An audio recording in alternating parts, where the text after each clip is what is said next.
Good morning, good afternoon, good evening, wherever you are in the world.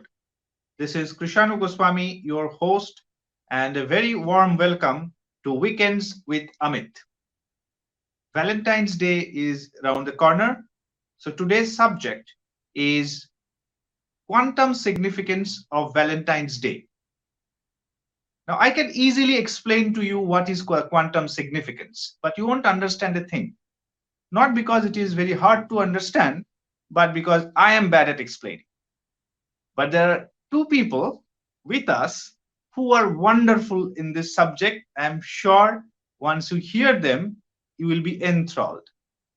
Please help me welcome Professor Amit Goswami and Dr. Valentina Onisor.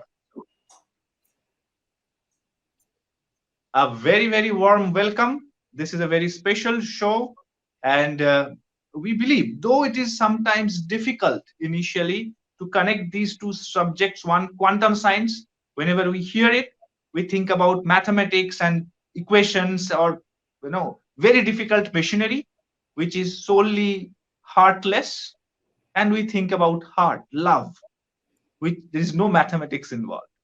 So, how do you bridge the two, and what is the quantum significance of Valentine's Day? Over to you, Professor Goswami. Thank you, Krishanu. It is very interesting how Valentine's Day got associated with romantic love, which many people today, because our scientists tell us that love is nothing but sex, it's just a dressing up, civilized way of expressing that people say, I love you. What they mean is that I want to have sex with you. But of course, that is true of men. This is certainly not true of most women. So we have a peculiar thing going on currently in society.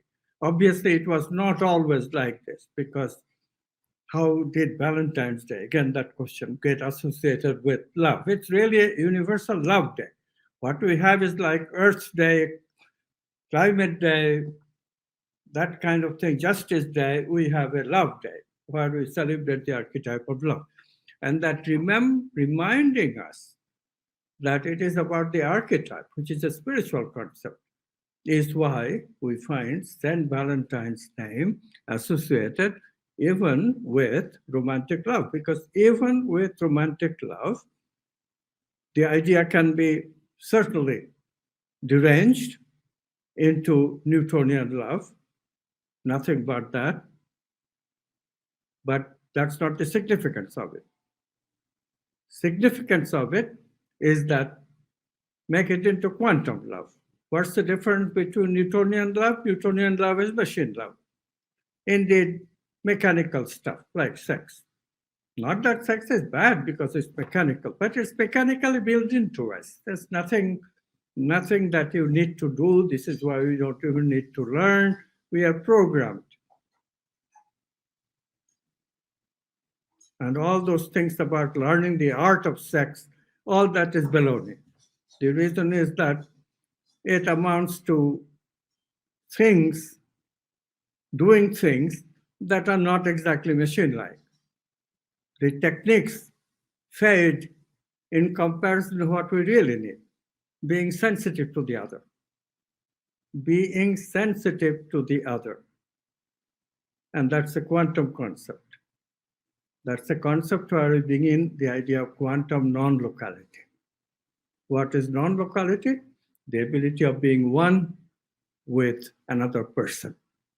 Signal-less communication. We don't need any local signals anymore to communicate. We become the other. This is the idea. See, when you give up your defensiveness, then the heart becomes quantum. And this is all the mystery of love that you need to know.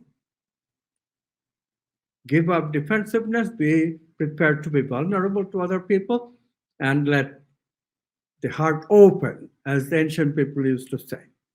As chakra psychology tells us. The heart chakra is usually closed. The function that you get is defensiveness.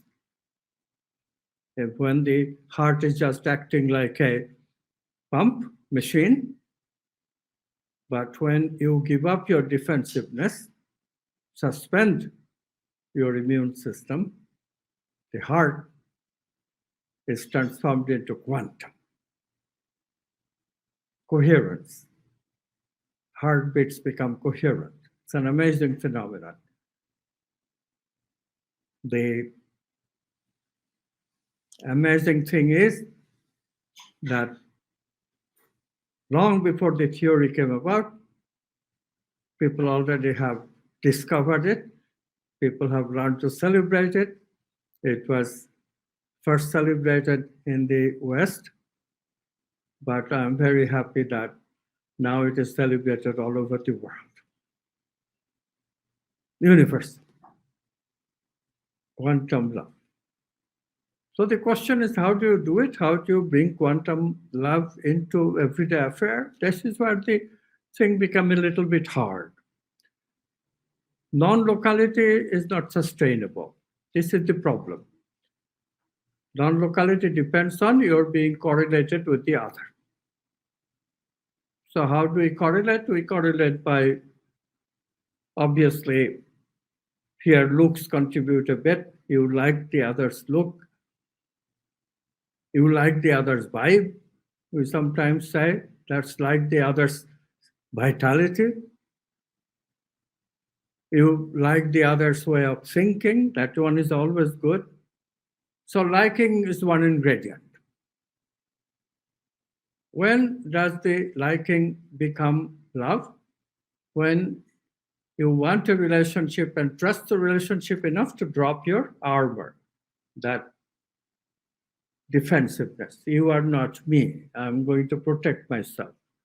When you don't put your hands up but hands down, okay, you become open, you become vulnerable, then the heart responds by becoming coherent and quantum, and you feel that as a special feeling for the other, a care. You open up to non-locality. But guess what? As soon as you have experienced the non-locality as a feeling of love, that gush of feeling, immediately you are separated again. Of course, if the stimulus is there, then you can correlate again and you go through that again. And so long as the person is there, it is fine. But when the person is not there, Valentine's Day, we go on a date and the date is over after 4, 5, 6. How long, how many hours can you stay on a date? Restaurants will throw you out. And then what? If you have to separate, you are in the very early stages of romance, you are not a pair yet, couple yet. You have to separate. And as soon as you have separated, you know the phrase, out of sight, out of mind, and that really takes place. Admit it. You can think of the other, but you can feel connected with the other, not easy. Quantum physics has also solved the problem of how do we get connection. And this is where it becomes spiritual. We have to do a very transformative practice that quantum physics is suggesting, that spiritual people already figured out from their experiences. They just tried various things and figured out what one needs to do. And this idea, in quantum physics, we call tangled hierarchy. See, ordinarily, the relationship is simple hierarchical.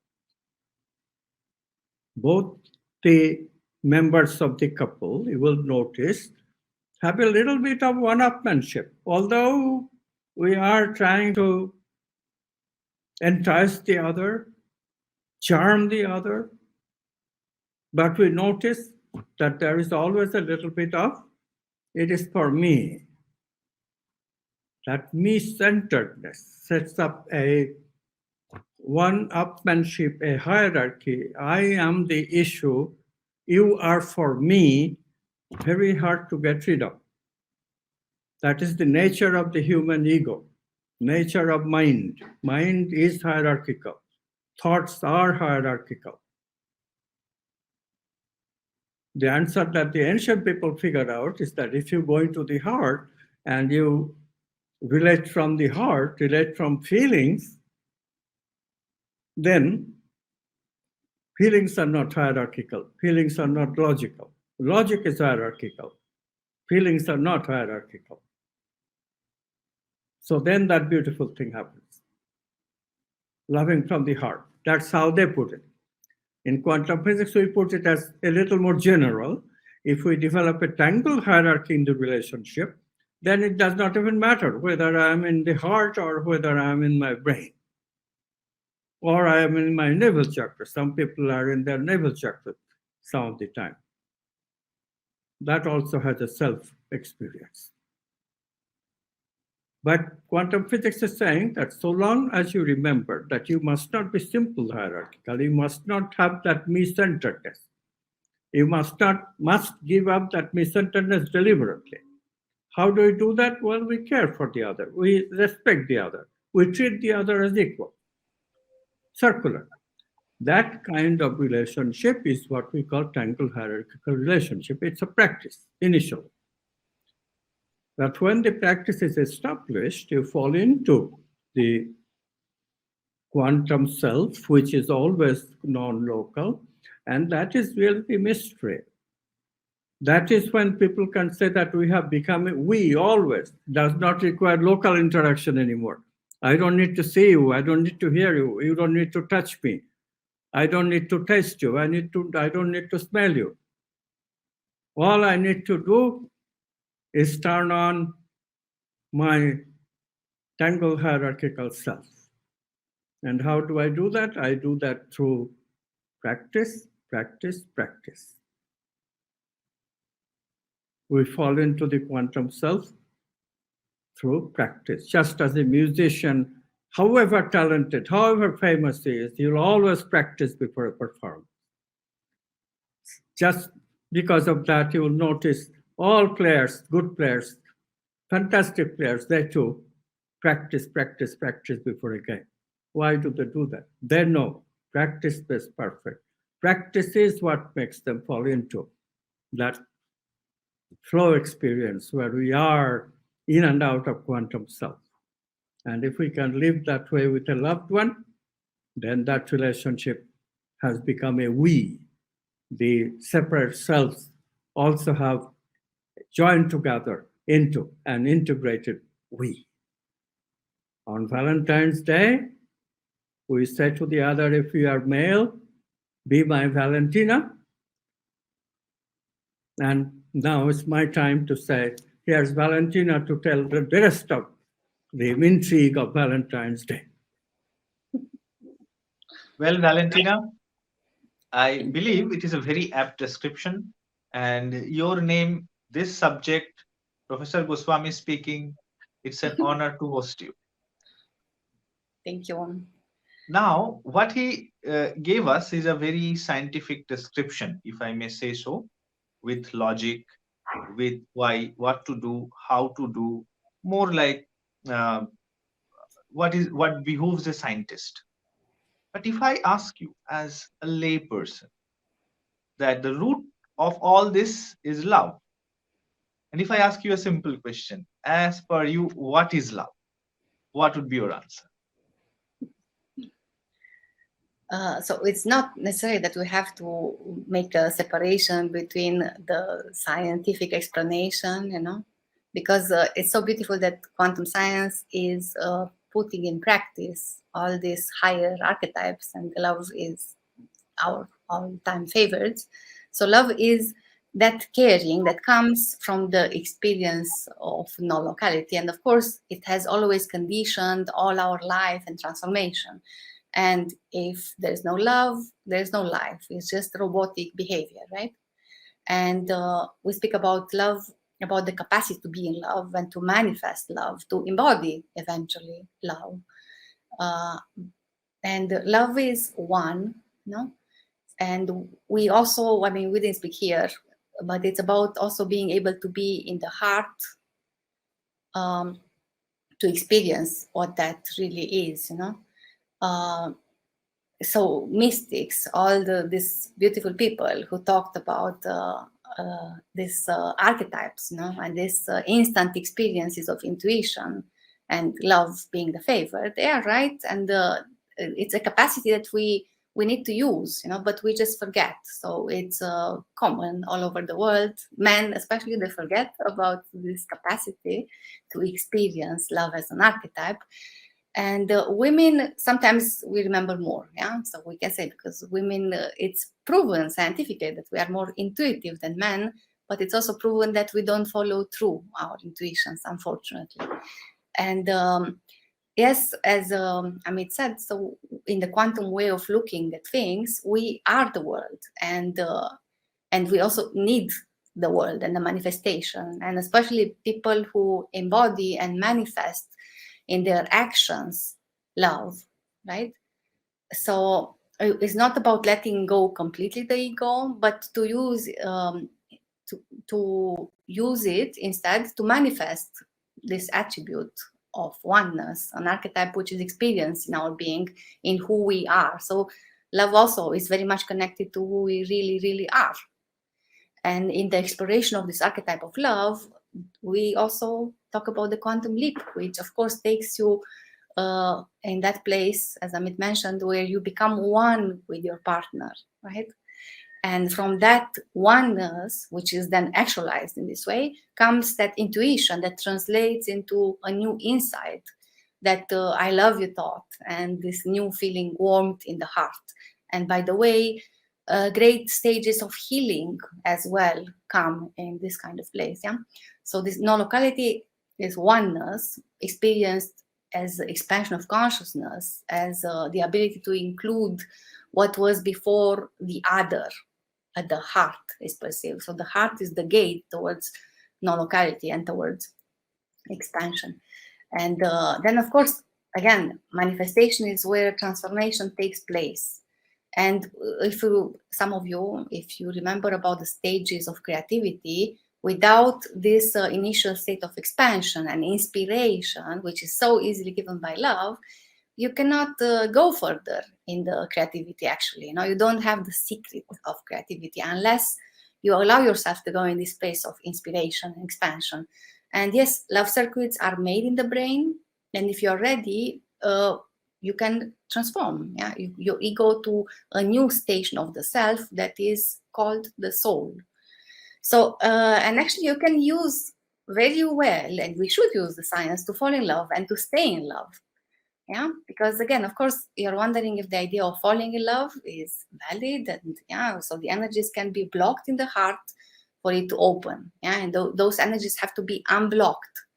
And is it possible to love somebody without falling in love? Yes, again, because you may already have some love circuits built into the brain, and you can use those, that too. And then again, it's the beauty of creativity and how to get creative about love, especially how to use creativity to fall in love, actually. Now we have this opportunity of Valentine's Day, which we should have a Valentine's Day every day. Why do we have to wait it to be once a year only? But at least then, some people will actualize love in different ways in their relations, hopefully. But again, it is really a creativity to fall in love again and again and again and again, right? So to make those loving habits, that we are trying to build as part of our character, and then they will come to our aid when we need them the most. So this is a challenge for every person who wants to know love, And again, invoking creativity to fall in love is necessary because such an act involves taking a quantum leap. And you heard about love at the first sight, it's take them in stride, these anecdotes. So two people falling in romantic love simultaneously may not be a complete meet, because there's this phenomenon of reincarnation, of course, and two people may really be soulmates who have made this stable love bond, maybe, which is a lasting non-local correlation between themselves, and that collapse between them in the next life on first sight. So it's a little bit of trying to decipher this mystery of sudden falling in love, So this phenomena, of course, it evokes an image of the soulmate, but this is still a rare phenomenon, and it's not necessarily that you have to wait for your soulmate to show up in this life. Yeah. But eventually it's really to learn, of course, learn first of all what is keeping you from love, because love is something which is natural, is the most powerful transformation, most powerful force which exists in the universe. And see what did you build, to oppose love, to manifest, to flow through you naturally, first of all. And of course, learn about all the conditions that exist in our human behaviors and human beings. And then eventually you will need to also decide to continue to pursue meaning and purpose in the same intimate relationship, if you're in one, regardless of what the brain is dictating, that the person is right for you or not. And there's quantum science can guide big time here, because there are really steps to conceptualize, So you work, as I said, on the human condition, on me-centeredness with non-locality, and at the same time you work on your creativity, mostly to develop positivity in your life. And truly, it's that easy that if you want to give a gift to your lover, work on yourself, and that will be the best gift you can give, truly, because usually this doesn't happen. We keep blaming the other one, we in the process of living together for long, we forget of so many concepts that can help us, as polarity, for example. So the brain is overloaded with negative things, and we are trying to develop the positive stuff, being good, loving, for example. And part of it consists in converting the context of some of this me-centered exploration into including the other. Yeah.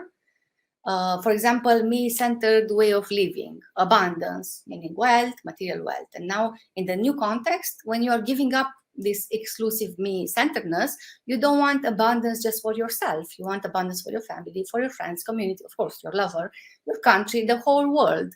That's a way how to work with the intent, in relation with any kind of archetype. And the same is valid for love.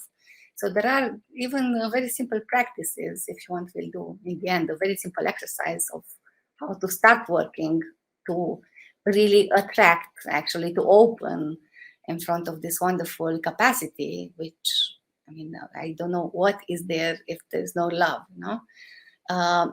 And then, of course, as Amit said, to establish equality in relationship is still difficult, because the me-centeredness is built in us, and me-centeredness is also built into the other.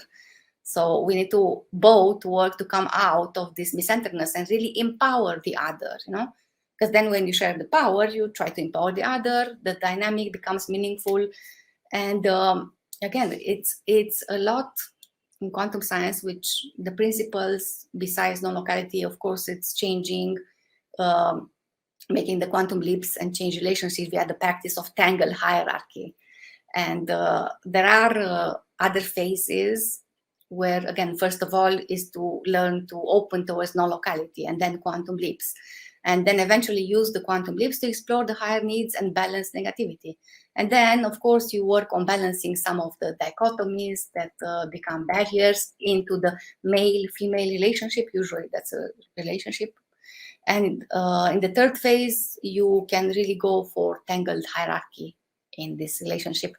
And again, we speak about creativity. If you want a very simple practice, which is falling in love with your lover, you can keep this creative intention in mind, even you can do it daily, it's really not too much. You can take 2 minutes in the morning, let's say, and together with him or with her, you simply can do these 4 stages of intention, how we learn in quantum science. First of all, you make the intention for yourself to open to love, all these mysteries, all this healing capacity of love, to all that love is there, because we don't really know what is love.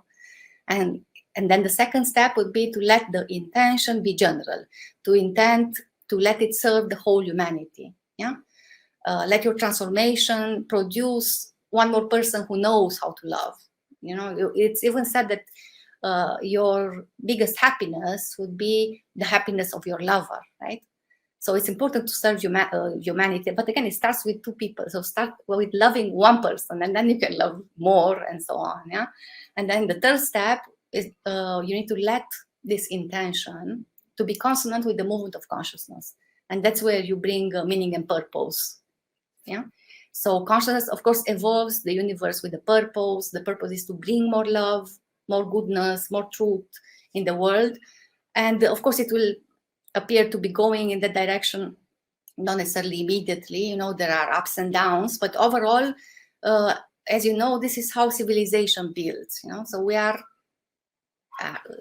to ask ourselves, how are we more loving today as a species that we were thousands of years ago, and so on. And then the fourth step of intention is in silence, you simply wait for the intuition. And then something which is very important is to put that love in practice, you know? So put that love in whatever you're doing, put your heart into the actions. So if you have to stop from an activity in order to love, then it's clear that you miss the flow of love as expression of the divine presence, even, you know. But again, putting heart into actions is this spontaneous, effortless act that doesn't require any prior preparation, more than, as I just mentioned, an example before. So when we truly love, we do also whatever other actions on top of that. Yeah, love is there. And the manifestation of true love is freeing the soul and is manifesting in all our actions. So when we say, I do this because I love you, it's just a trick of the mind. Yeah, it's manipulation. Watch the manipulation.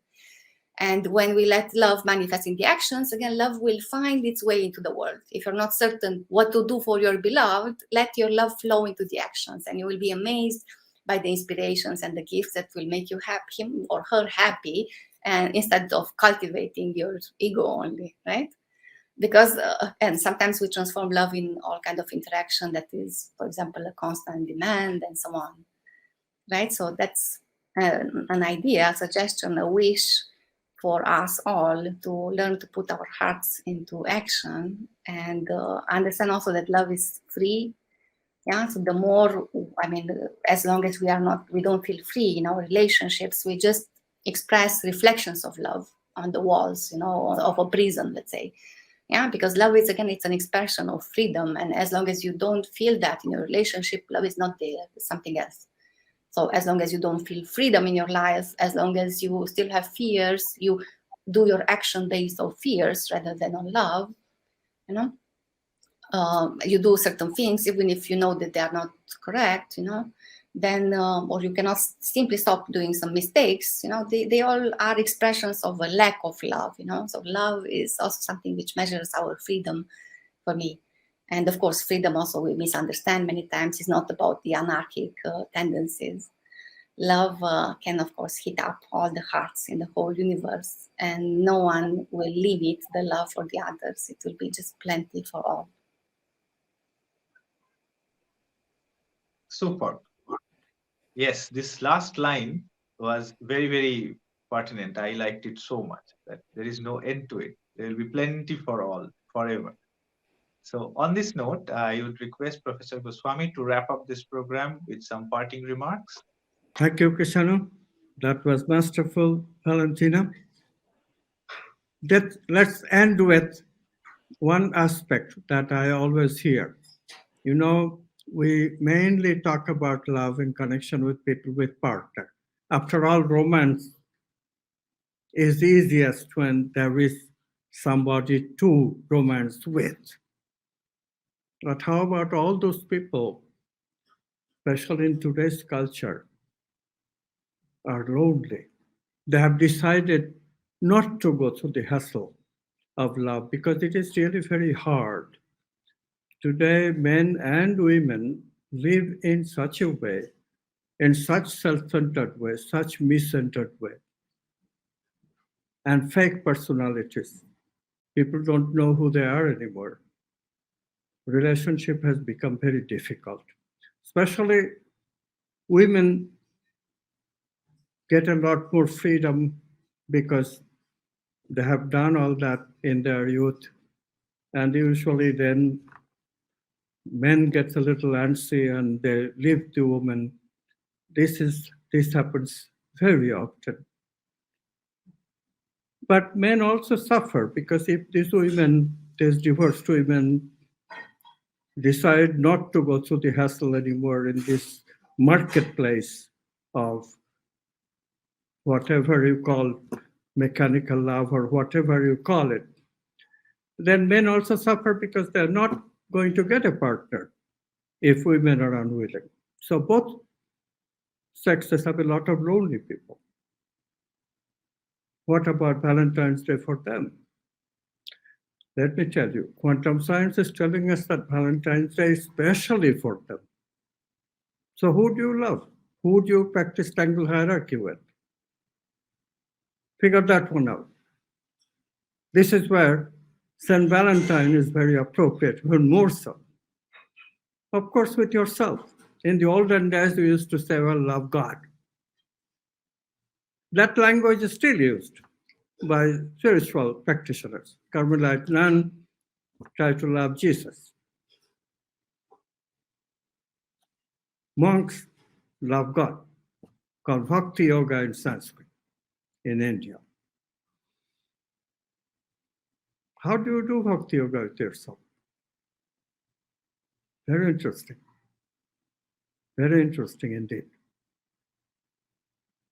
It's a movement of energy from your heart, which is quitting and therefore making you lonely. Have you felt the energies when you feel lonely? I have. I have been lonely at times in my life, especially in my early life. I know that feeling.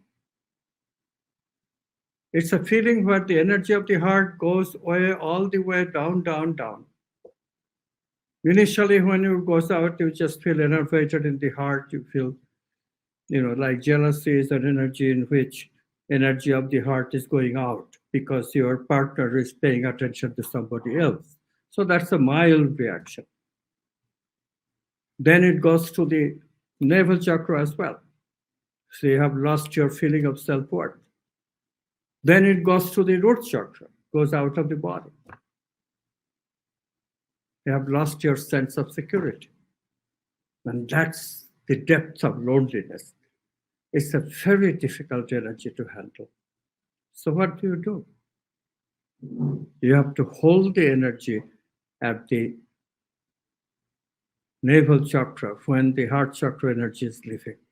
And when we hold the energy, when we're able to stop the energy, okay, stop, I want to have it. That's the way. The navel self has to come out and rescue you. It is the navel self quitting along with the heart that produces that loneliness condition. How to make the navel self healthy? Well, navel self is the place where we eat. So that's one way, but it's not about getting fat. It's about if you get fat, then the opposite things happen. That visceral fat disconnects your digestive system from consciousness. So I'm not talking about visceral fat by eating. I am talking about pay attention to yourself. And one way to do it is eating in a healthy way, eating healthy food, keep yourself healthy. And the other way of doing it is actively transfer heart energy whenever you can into your navel energy. There are many ways of doing it. This is the kind of thing we teach at our university, where we give master's and Ph.D. in quantum science of health, prosperity, and happiness. Valentina is right. Happiness mainly is a pursuit, exploration of love. And it can be done by practicing loving yourself. So on the 14th, don't feel lonely. Give a special treatment to yourself. Learn to love yourself. Make a commitment to love yourself. That is the best celebration of Valentine's Day that we can do. Thank you. This was really wonderful, and it didn't come to my mind, but the segment you touched, people who are lonely and it looks like they're just onlookers in a procession, you have just included them. So thank you so much for that. We expect that Our viewers will go through this, and while you are having your candlelight dinners or romantic outings, or people who are lonely who will be applying what Professor Goswami just said,